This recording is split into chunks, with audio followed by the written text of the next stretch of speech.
एक बार की बात है, एक आदमी के पिता की मृत्यु हो चुकी थी। मृत्यु के पश्चात आदमी चाहता था कि उसके पिता की आत्मा स्वर्ग में जाए। उस आदमी के गांव में कई ट्रैवल एजेंट हैं जो आत्माओं को स्वर्ग भेजने के लिए टिकट बुक करने का दावा करते हैं। वह आदमी कई ट्रैवल एजेंट के पास गया और उनसे कहा कि उसके पिताजी की मृत्यु हो चुकी है और वह उन्हें स्वर्ग भेजना चाहता है।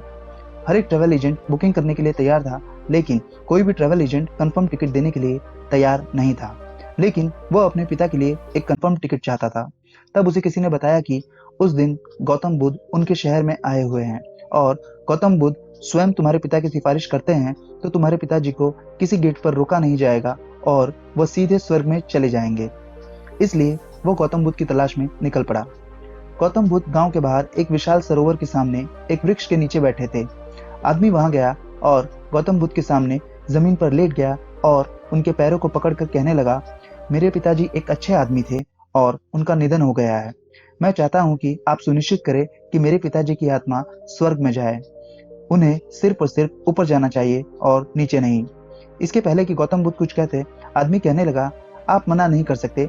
भारत में एक परंपरा है कि यदि कोई आपके पास आता है और अनुरोध करता है कि उसे आपकी मदद की जरूरत है, तो आपको ना नहीं करना चाहिए। आपके पास कोई विकल्प नहीं है, आपको मेरी मदद करनी ही होगी। तो गौतम बुद्ध ने कहा, अब मैं क्या करूं? तुमने मुझ पर पहले से ही यह सख्ती कर दी है, मैं ना नहीं कर सकता। ठीक है, तुम एक काम करो, घर वापस जाओ और कल सुबह ठीक सुबह 4 बजे नदी में डुबकी लगाओ और उसके बाद एक मिट्टी का घड़ा लो और उस घड़े को आधा पत्थर से और आधा मक्खन से भरकर कपड़े से बांधकर यहाँ ले आओ। उसके बाद मैं देखता हूँ कि तुम्हारे पिताजी के लिए हम क्या कर सकते हैं। आदमी घर चला गया। उसने शहर में उपलब्ध सबसे बड़ा घड़ा खरीदा, उसे आधा पत्थर से और आधा मक्खन से भर दिया और उसे कपड़े से बांध दिया। उसने बड़ी मुश्किल से इस भारी घड़े को उठाया और गौतम बुद्ध के सामने आकर खड़ा हो गया। गौतम बुद्ध ने उसकी ओर देखा और कहा, सबसे पहले तुम झील का 3 चक्कर लगाओ, इसे परिक्रमा कहते हैं।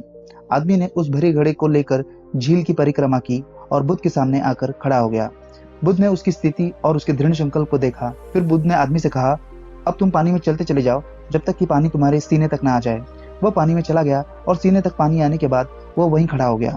तब बुद्ध ने उसे कहा, धीरे से घड़े को झील के अंदर जाने दो। घड़ा अंदर गया और डूबने लगा। बुद्ध ने एक मोटी छड़ी उठाई और उसे आदमी के पास फेंक दी और कहा, छड़ी लो और एक ही बार में घड़े को तोड़ दो। घड़ा पानी के नीचे था और वह आदमी थक गया था। इसे एक झटके से तोड़ना एक मुश्किल काम था, लेकिन उसे ख्याल आया कि उसे पिताजी को स्वर्ग भेजना है और वह हार नहीं मान सकता। आदमी ने अपने मन में सभी देवताओं को याद किया और उसने आशीर्वाद मांगा। तब गौतम बुद्ध ने कहा, याद रखो, घड़ा एक ही बार में टूटना चाहिए। घड़ा टूटने के बाद घड़े के भीतर जो पत्थर है वो ऊपर आ जाएंगे और सतह पर तैरने लगेंगे और घड़े में जो मक्खन है वो पानी में डूब जाएगा। तब समझो तुम्हारे पिताजी को स्वर्ग का टिकट मिल गया और वो सदा के लिए स्वर्ग पहुंच गए।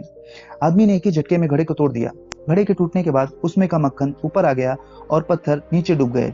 गौतम ने कहा, माफ करना, तुम्हारे पिताजी स्वर्ग नहीं पहुंच पाए। घड़े का मक्खन ऊपर आ गया जबकि पत्थर को ऊपर आना चाहिए था। वह आदमी पूरी तरह से निराश और उदास हो गया। जैसे ही वह पानी से बाहर निकलने लगा, उसके दिमाग में एक सवाल आया। वह बुद्ध के पास गया और पूछा, आपने कहा था कि मक्खन डूबेगा और पत्थर तैरेंगे, ये कैसे संभव है? प्रकृति के नियम के हिसाब से पत्थर हमेशा पानी में डूब जाते हैं और मक्खन हमेशा पानी में तैरते हैं। क्या आपने मुझे धोखा दिया? गौतम ने कहा, अच्छा, तो अब आपको प्रकृति के सारे नियम पता हो गए। समस्या क्या है? यदि तुम्हारे पिता मक्खन की तरह है तो वो ऊपर जाएंगे और अगर वो पत्थर की तरह है तो वह नीचे जाएंगे। इस बारे में मैं क्या कर सकता हूँ और तुम भी क्या कर सकते हो? तुम बहुत थक चुके हो, घर जाओ और सो जाओ। तुम्हारे पिताजी की आत्मा अपने कर्मों के हिसाब से अपनी सही मंजिल तक पहुंच जाएगी। ये कहानी यहीं पे समाप्त होती है। ऐसी ही और स्टोरी सुनने के लिए चैनल को सब्सक्राइब करें।